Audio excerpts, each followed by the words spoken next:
You know what's frustrating is juggling to find the time to create content and run a business. You're thinking, I've got to record a podcast. I need to send that email to my mailing list. I want to share a reel today. And before you know it, the day's gone and you feel bad that you didn't get any of it done. Welcome to Content Catalyst. I'm your host, Deb Szabo. As a marketing strategist and video marketing coach, I often struggle myself to find the time and energy to create content for my own business after spending the day working on projects for my clients and creating content for them. So I understand all too well the challenges we have to get quality content marketing created. In this episode, I'm going to share with you 7 ways you might be getting stuck and how to work around them when creating blogs, emails, podcasts, and of course, your social media. So number 1 is finding time. Juggling tasks and responsibilities for business owners, it's challenging, to carve out time for content creation, and you have to put other priorities aside. And so one of the ways, and I guess it's valuing the importance of content creation. That's one of the things that if you're not finding time, it's because you're not necessarily valuing how much sending that email or creating, that reel for social media can actually help and make a difference for you to connect with your audience.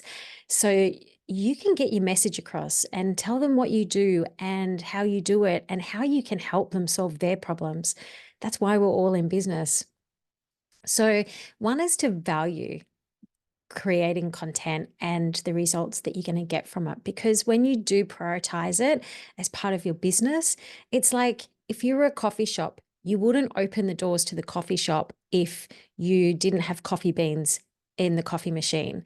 And that's, to me, how important is content marketing in today's marketing strategies for business. It's got to be such a priority these days, because you can't go around doing what you did in years ago and expect the same results. So what got you here won't get you there. And if we continue to do the same old things, then unfortunately, you're going to miss out, and somebody else is going to take your clients instead, because they're showing up and they're, sharing their authority of what they do and how they do it. So yeah, finding time comes back to valuing it and valuing the results that you can get from content marketing.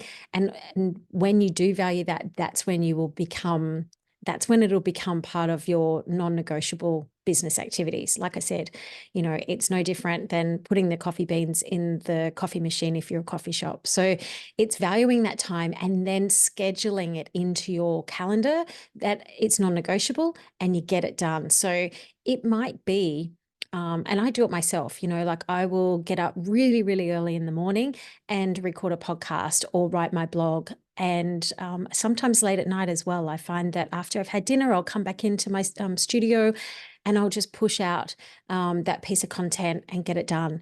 So yeah, just scheduling it and allocating it, when you do value that. Okay, so number 2 is generating ideas. And this is probably one of the things I hear a lot from my clients is coming up with fresh ideas to create content on a regular basis, because let's face it, the well can run dry when we are churning out content. So how do we get around that? Well, schedule time to brainstorm. I have a content planning calendar, and I will sit down and I'll look at my year and I'll plan out all my launches and campaigns, and that helps me create themes. So content theming really helps you get that synergy across all your channels.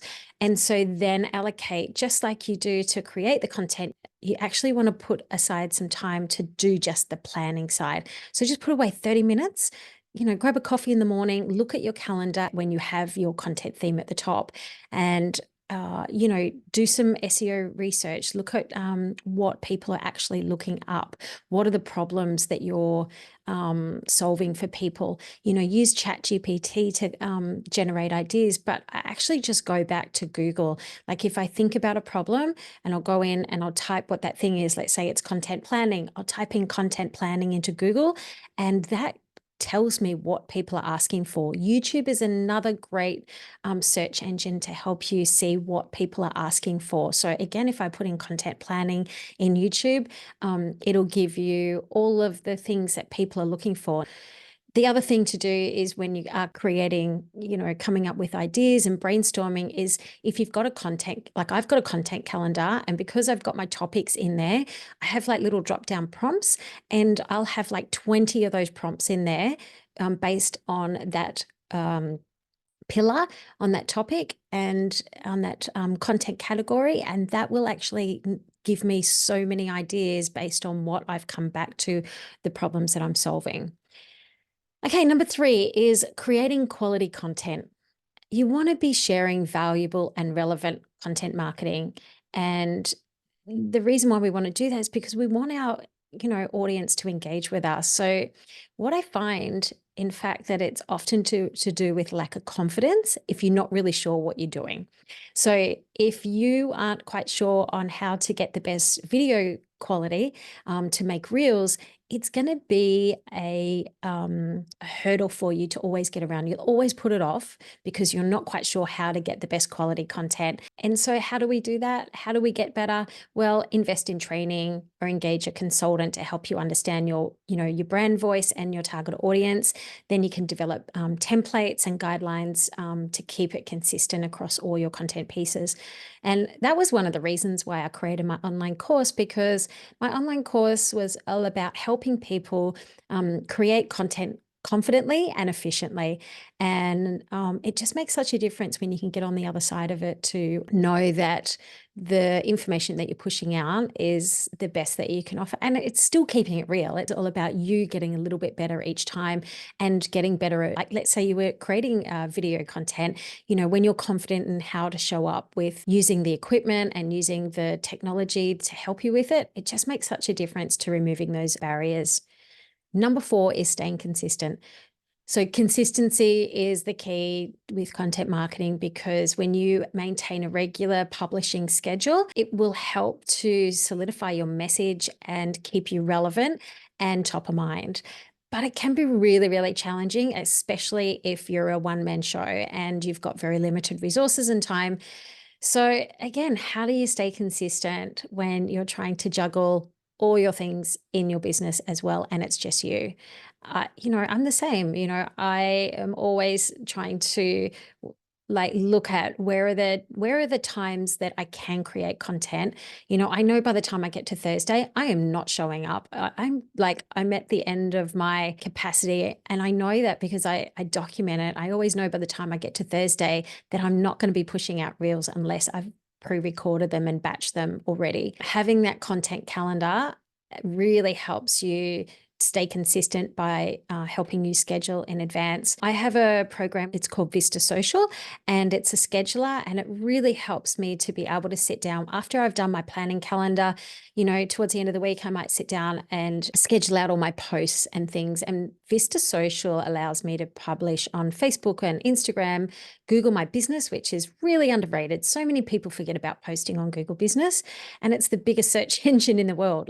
It's really important to remember to add Google Business onto your scheduler. So Vista Social also allows me to use ChatGPT if you want to write captions.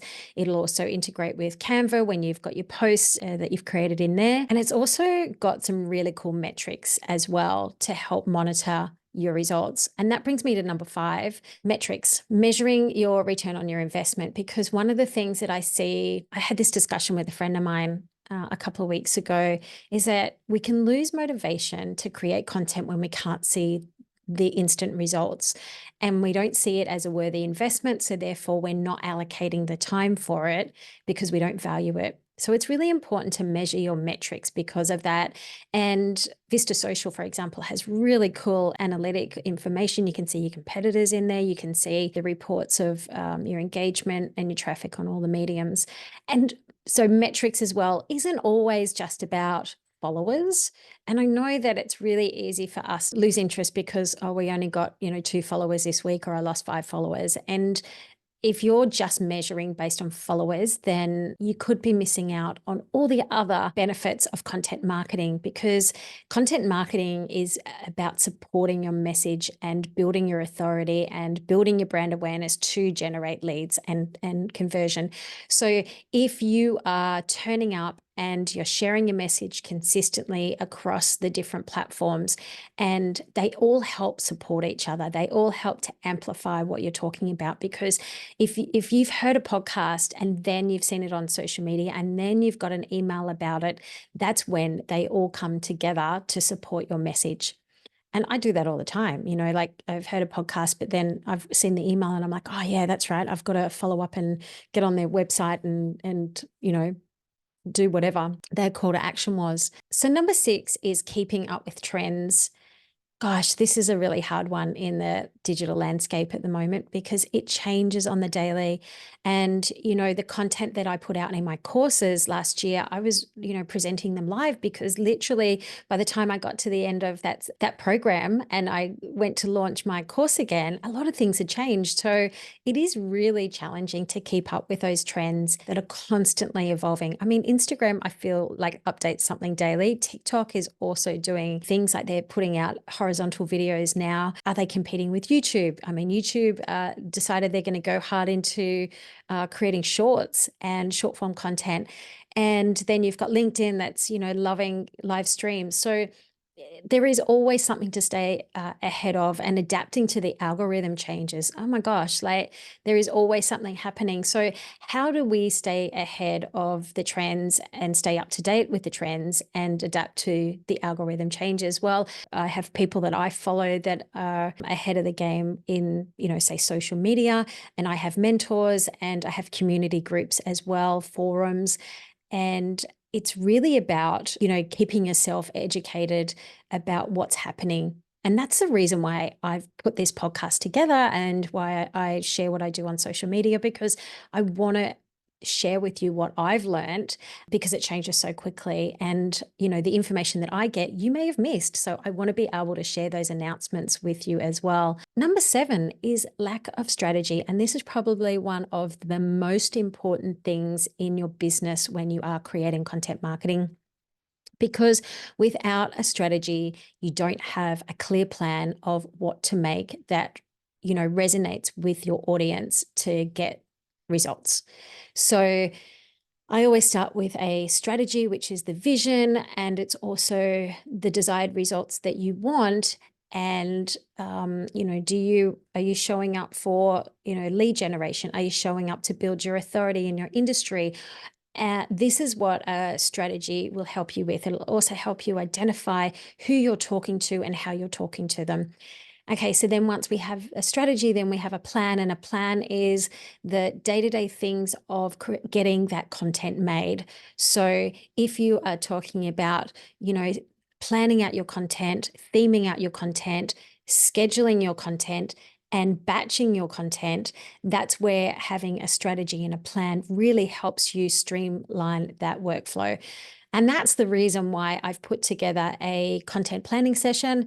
I know a lot of people are hitting the ground running for the year, and they really want to get ahead of the game with creating content and getting it done without feeling like you're always drowning or always chasing your tail to try and push out information that's helpful, that's relevant, that's quality, that's not doing your head in and burning yourself out with trying to stay up to date with everything, and just make it easier. Really, it's all about content planning made easy.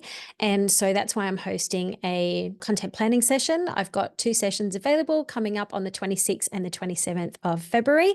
It's free to attend. All you have to do is go to my website, which is debszabo.com/plan, and you can register there. If you do want a little bit more help and you want to dive a little bit deeper, you can work with me one-to-one, where I can actually do a content strategy and a plan out for you. I have sessions available on my website, which you can go to as well. Now, the other thing, if you are turning up to my content planning session on the 26th or the 27th of February, you'll actually get a copy of my content planning calendar, which is where I put all of my ideas for content, when I'm going to share it, how I'm going to batch it up. And it just makes my life so much easier when I'm planning not only my business, content marketing, but also my clients as well. So yeah, jump on my website. And until the next episode of Content Catalyst, happy planning.